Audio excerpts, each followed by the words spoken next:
For the clarity of this story, I must mention that I have a hearing disability that has made me hard of hearing. I know that there are some things in life that I'll never understand, but I still look back on this experience wondering what could have happened and what I should have done differently. This all happened around a year ago. The holiday season had just rolled by, and I was settling down from traveling and all the get-togethers with family and friends.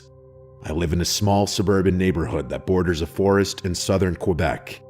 It's a quiet area, as most of the residents are familiar with each other, which I honestly kind of prefer as it adds a warmer atmosphere.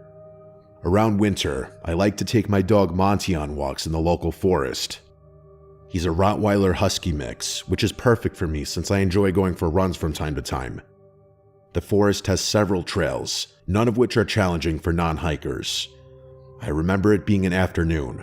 I had just finished having a late lunch and decided to burn the calories on a walk with Monty. As usual, my dog goes ballistic when we turn the corner on my street towards the forest entrance. It was relatively cold for a February day. A fresh blanket of snow lined the paths overnight, creating this nearly blank canvas. As usual, I let my dog off the leash so he could run around. There were a few yellow patches along with some boot prints in the snow, which signaled to me that several people had already taken their dogs out earlier. Most people like to go on walks before noon since the sun tends to set around 4 p.m., so I didn't expect to see anybody out at that time. After walking for around 30 minutes, we came to a fork in the path. I noticed that one of the paths hadn't been walked yet, so feeling semi-adventurous, I decided to take it. I have a pretty concrete memory of the trails, so I knew exactly where I was going. The trail led to a clearing, which was great, since I wanted to check out the native birds with the binoculars I had gotten for Christmas. I remember scanning the surroundings until I saw a strange shape along the tree line in the distance. When I focused my binoculars, I saw a blue tarp and what looked to be a makeshift shelter. As curious as I was to check it out, it was getting dark, and I wanted to get home. Turning around, Monty and I started walking back. As usual, he ran up ahead, but something seemed off in his behavior. He was much more alert and was sniffing the trail more than he normally would from what I observed in the past. When I looked down at the trail, my eyes widened. There was a set of footprints in the snow, much larger than my own. I remember turning my boots over out of sheer confusion to compare them to the ones in the snow. The prints were different, which left me with even more questions. There were no other forks in the trail, so whoever took it had to have passed me at some point. I figured they must have passed me while I was using my binoculars. At the time, it seemed like the most logical explanation, so I tried not to overthink it. At this point, it was significantly darker outside, but I could still make out my surroundings. As we were walking back, Monty stopped abruptly and started barking relentlessly in my direction. As I turned around, that's when I saw him. There was a man, probably around 6'4", wearing charcoal-colored snow pants and a white camo jacket only about a meter away from me. He didn't make any movements towards me, he just stood there with his hands in his coat pockets. I didn't recognize him from anybody in the neighborhood, so I assumed he must have been a hiker or someone from out of town. He looked like he was muttering something to me, but I couldn't read his lips due to the lack of lighting and not knowing if he was speaking English or French, which are the two commonly spoken languages in Quebec. I felt like an idiot at that moment for not bringing my phone with me, so I ended up trying to communicate with him that I was hard of hearing and that it was getting late. I got back home around 4:30. By then, it was completely dark out. I remember following my standard night routine, not really thinking much about the encounter, but in the middle of the night, something happened that still shakes me to this day. I woke up to Monty licking my hand, which is something he usually does to get me out of bed in the morning. I tapped my phone to check the time, and to my surprise, it was 3 a.m. I noticed a message from my neighbor asking if everything was all right, which, if I'm being honest, confused me at first. The message was a few minutes old and asked if everything was all right since Monty had been barking like he was possessed. I looked up from my phone to see that Monty was no longer in my room. I walked downstairs to find him barking hysterically at the patio door. As I approached the door, I struggled to see anything with my vision still blurry. I tried to focus my eyes when the motion sensor light turned on. At that moment, my heart sank. The man from the forest was standing there in my backyard. I didn't think twice to process any more questions. I stepped away from the door and texted 911. I don't think I've ever texted 911 faster than I did that night. I ran up to my room with Monty and grabbed the machete from under my bed. I'm a shorter woman with a background in martial arts, but I know damn well that the best move in a fight is to not fight at all. I sat there in my room guarding Monty and myself until the police came. With my heart beating out of my chest, I sat opposite from the door with Monty by my side. It didn't last long until Monty sprang up and started barking violently at the bedroom door. My hands were sweating profusely as I watched a shadow cast in from underneath the door.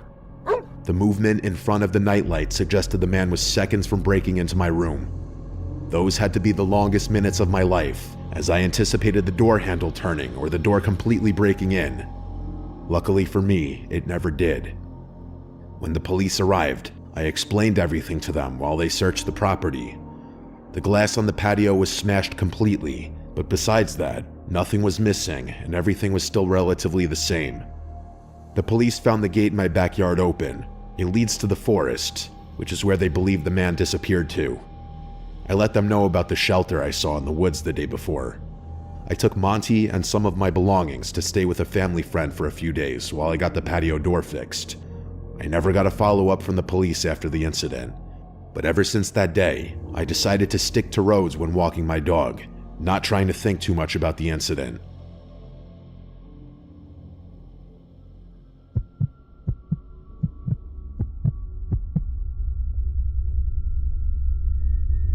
My name is Emberley, and I'm a 16-year-old girl who lives in Illinois with my younger sister Kate, who's 15.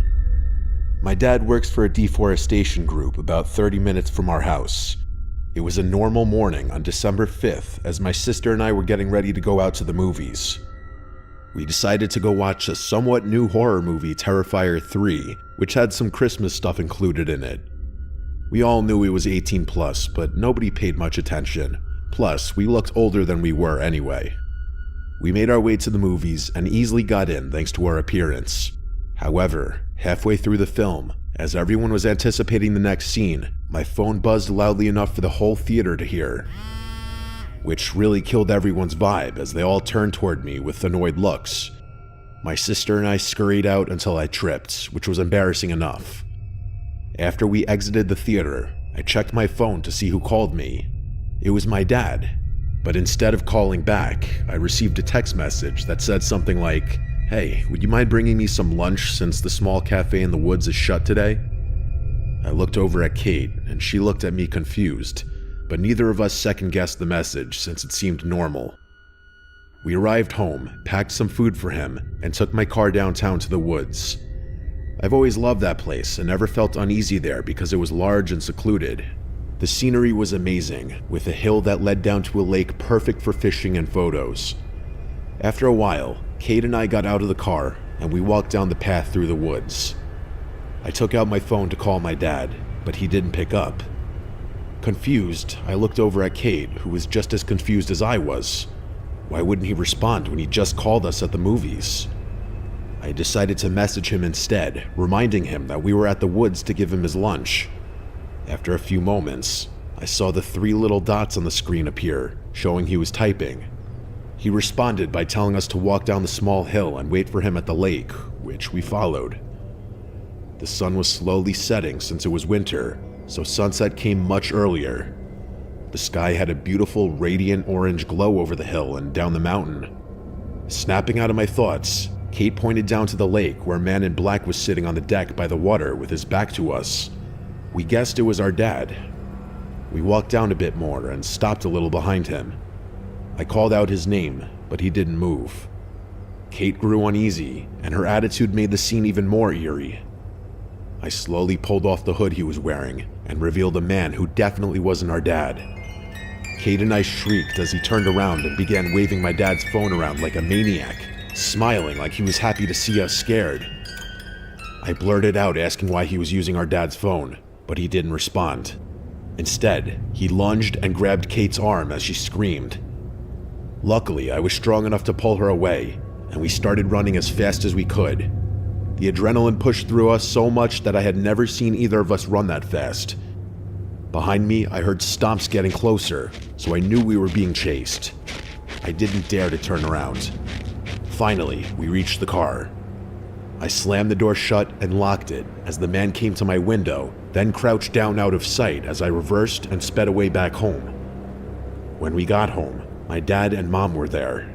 We arrived panting out of breath and explained the whole situation to them. My dad was furious and said his phone had been stolen while he was working, so he decided to come back home. He said the man must have taken his phone and messaged us.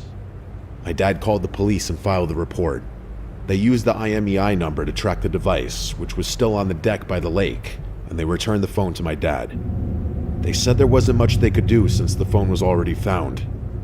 I thought this was the end of it, but I wouldn't be telling this if it was. 6 hours later, around 1 a.m., I got an unknown message that said, "I like that your house is lit only by your bedroom TV." I immediately went cold and pale. I paused the TV and heard rustling outside my window. My room was on the second floor. I shut my phone and listened. Slowly, I peeked through the blinds and saw the man smiling with a gun pointed at my window. I screamed and pulled away as glass shattered everywhere across my room. My parents ran in, followed by Kate. I screamed for them to crouch and told them the man was outside with a gun. When my dad went to check, the man was gone. Then we heard another loud bang and more glass breaking downstairs in the kitchen. We ran and locked the bedroom as Kate called 911. My mom hugged us as we cried in fear. Throughout the whole situation, I kept wondering how he knew where we lived. A few moments later, the police arrived and searched the whole house, but nobody was there. Kate and I explained the situation again, and one of the officers said they should check the car. Surprisingly, a small AirTag was found on my tire, which explained how the man knew where we lived and why he crouched before I sped out of the woods. The police told us they would patrol the streets and do everything they could to find the man. A few months later, he still hadn't been found, but he never returned, which I hope it stays that way.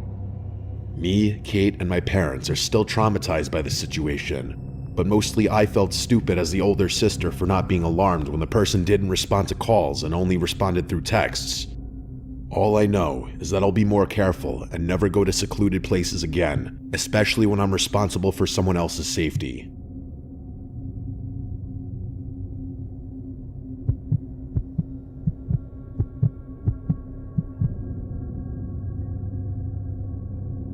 It was 2021.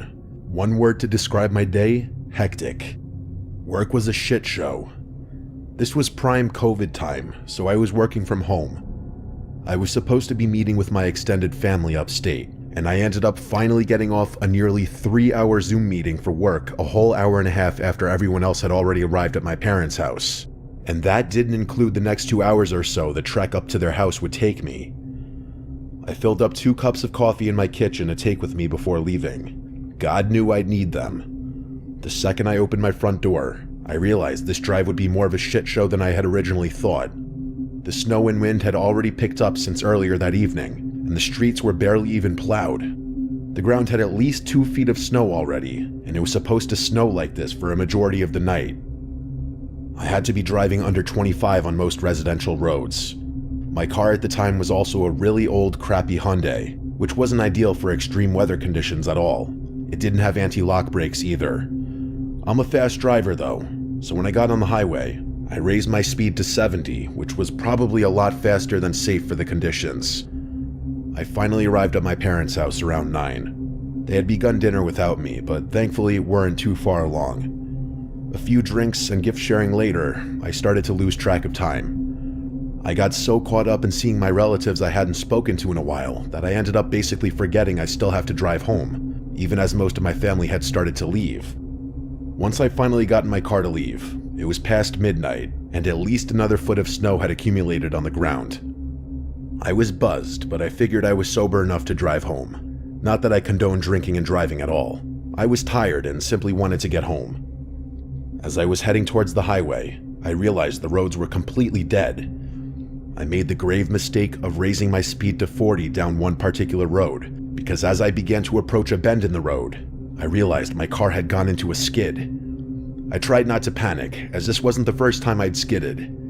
I started to steer into the skid and downshifted, but as I got even closer to the curve, and my car still wasn't slowing down, I started to panic. My car went straight off the side of the road and into a tree, and the airbag deployed. I was momentarily in shock from the force of the impact, but thankfully, I was relatively unscathed. My car was ruined though. The whole hood was buried in a bank of snow surrounding the tree I hit. No chance I was pushing it back onto the road or anything like that. The first thing I did was phone my roadside assistance company, and they said they'd send a truck to my location, but because of the horrible conditions, it could take up to 40 minutes for the truck to reach me. I was on a deserted road surrounded by forest and no houses for miles in either direction, so I decided to also call my parents and ask one of them to drive over and wait with me. My dad said he'd get in his car and drive over, so then I hung up and waited. As I was sitting there, I began to hear something over the sound of the wind howling outside. There were undeniably footsteps in the snow. I couldn't tell exactly from where, but they sounded somewhat distant. I opened the driver's side door and stepped out, looking over the roof of my car. I wasn't hearing footsteps anymore. Instead, I was hearing some new sounds. It was kind of hard to describe, but it sounded like some kind of wet slurping. I looked over to where I thought the sound was coming from, and I could see some movement by the tree line. It was dark as hell though, but I was pretty certain I was looking at a person. I called out, "Hello?" The sound stopped, but no one called back. I sat there for a few more seconds awkwardly, but no one ever responded or appeared to me. I couldn't see any more movement either.